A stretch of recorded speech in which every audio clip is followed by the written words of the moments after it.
j'avais à cœur de partager, justement en rapport du chant aussi qu'on a chanté, tu vois, aussi bien le verset que tu as cité que le chant, l'agneau de Dieu, c'est dire que Jésus est notre tout. Jésus est notre tout. On va faire 2 lectures par rapport au partage de la parole. La première dans Colossiens, chapitre 2, verset 10. Bon, je le cite.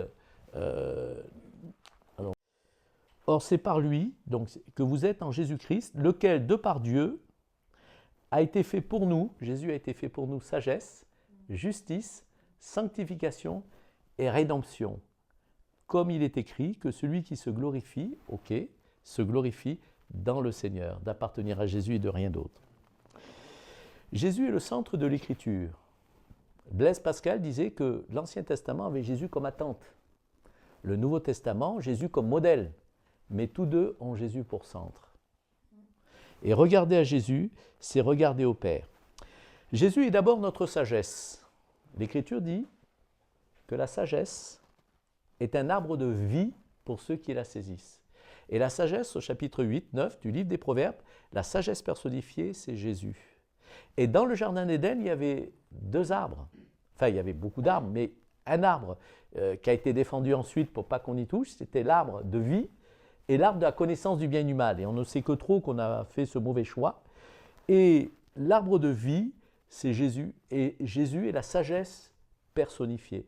Et lorsqu'on reçoit Jésus, on reçoit l'arbre de vie, ce qu'on aurait dû recevoir avant la chute.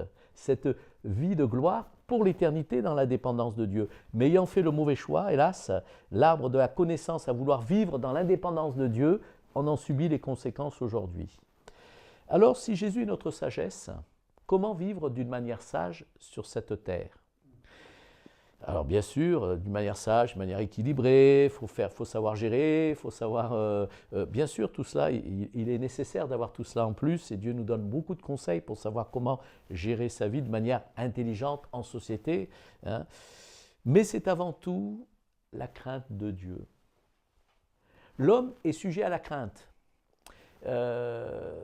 Toutes les craintes sont paralysantes. Crainte du lendemain, crainte de mourir, crainte du qu'en dira-t-on. Toutes les craintes sont paralysantes. Et 365 fois, il dit ne crains point parce que Dieu nous compare à une brebis craintive. Mais il y a une seule crainte qui est salutaire.